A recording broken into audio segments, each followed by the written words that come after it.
John Steiner, and this is Carly Steiner. Hi!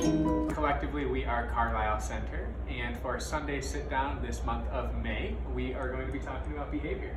Yeah, so the goal for today is really figuring out and understanding why behavior happens. When we really fully understand why, then we know that we can change specific behavior. So let's just start at the very basics. Okay, What exactly is behavior? it's a good question. So human behavior is really anything that we say, anything that we do, and anything that we feel. So I need to dig into that. So like for me, I use my hands when I talk. That in itself is a behavior. Right, yep.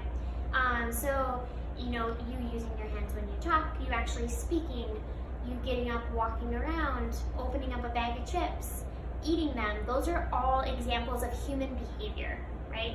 We're constantly engaging in behaviors all day long. So to be clear, so someone like me, right, I haven't studied this. You are the expert when we actually look at the clinical side of Carlisle Center.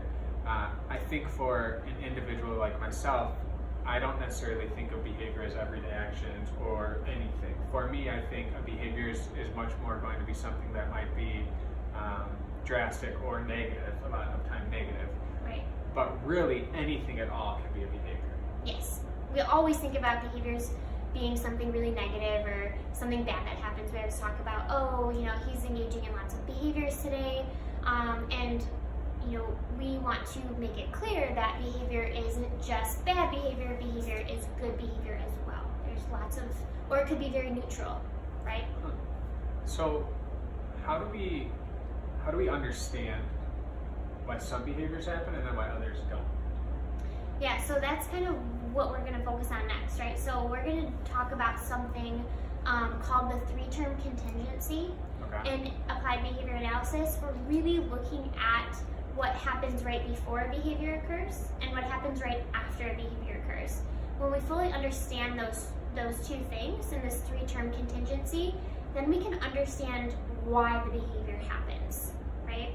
So the three-term contingency is the antecedent, the behavior, and then the consequence. Okay. Yep. So kind of spell each one of those out for me.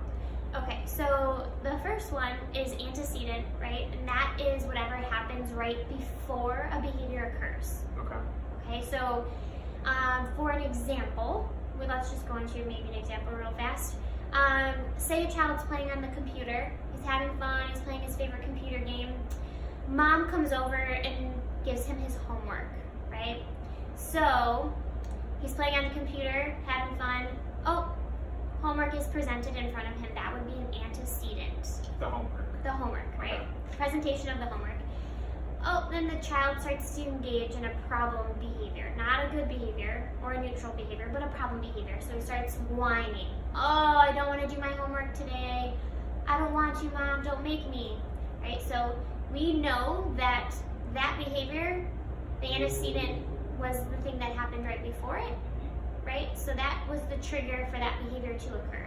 And so then, in consequence, again, going to me, right, I'm going to think the consequence would be potentially something negative, which in this instance it might be because they exhibited a problem behavior, but in other terms it might not be too, right? I imagine it goes both ways. Yeah, so don't think of a consequence as something like punishment, or you get grounded, or this is such a bad consequence. Don't think of it in that way. Really, consequences, anything in the environment, anything that happens right after the behavior occurs. Okay? So when we know that antecedents and consequences control the behavior. Okay. It could be both, or it could be one or the other, right? And that's how we really start to think about and look at behaviors, by understanding what happens right before and what happens right after. So let's go back to the example you had. Okay. Right? So little Johnny is on the computer having fun, playing Sims. I'm dating myself probably there, but playing Sims. Okay. And Mom comes and says, hey, it's homework time. Yep. Let's start at the antecedent, because you said both control that behavior. What could be done differently in the antecedent for maybe little Johnny to have a better response with his behavior? So that's something called antecedent strategies, right? So we can start to control what happens right before, because we can probably anticipate that he probably is not going to be super happy about having to do homework, right? Play on the computer and do homework. Right. So you could do something given like a warning ahead of time, right? Hey, Johnny, you've got 5 more minutes on the computer. We're gonna have to do our homework pretty soon, buddy. If we can get through our homework, then we can go back on the computer, or we can get ice cream, or we can do something really fun after we get our homework done.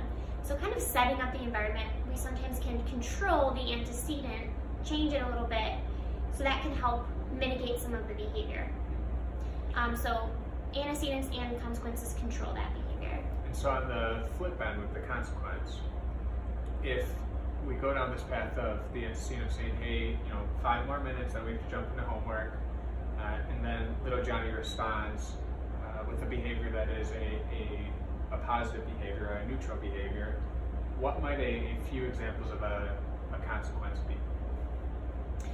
So again, the consequence is really anything that happens right after the behavior occurs, right? So we don't know for sure what that type of consequence in that situation would be, but maybe it could be the parent, giving the child praise. I love how you're working on your homework. Thank you so much for doing it without whining. Or maybe the parent doesn't say anything at all. They just get their homework done, and then getting their homework done is great, right? And then afterward, they can go back on the computer or go back to whatever it was that they were doing.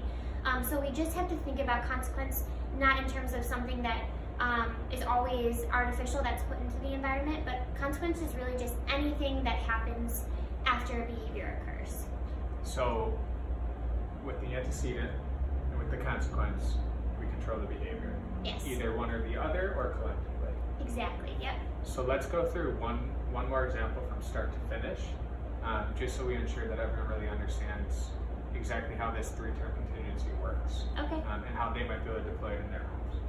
Sure. So let's start with the behavior, right? Sure. Let's just start with the thing that happens, right? And we got to talk about what happens before and after. So behavior, let's talk about, let's say whining, right?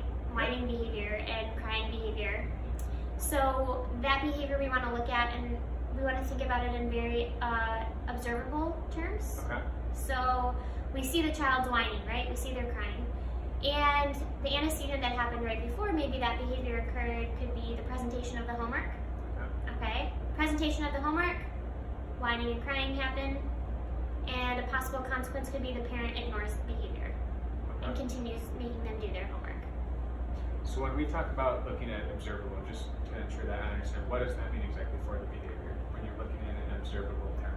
Right, so if you're looking at someone engaging in a problem behavior or good behavior, right, you don't know for sure what's going on in their mind, right? So you can't talk about feelings or feeling frustrated or feeling sad, or yes, you may know that they are, but you're not 100% sure. So it's more about what you see. Exactly. So you see crying, you can't assume that they're upset, that they're mad, that they're sad. You just know that they have a feeling that's driven that behavior, but you don't know what any of that is. You simply know that crying is happening. Right. So anything that's observable within your eyesight, right? What you can actually see that other person doing. Yeah. And so ABCs. Yep. Three-term contingency. Yeah. So what we do in ABA therapy then is when we are looking at a specific behavior that's occurring frequently that we want to either reduce, right, or increase, we always take data on, and we look at what's the antecedent and what's the consequence. What's happened right before the behavior and what happens right after the behavior. So that why is so important, right? Yeah. That why piece of, we can't make a behavior change unless we understand why it's happening. Sure.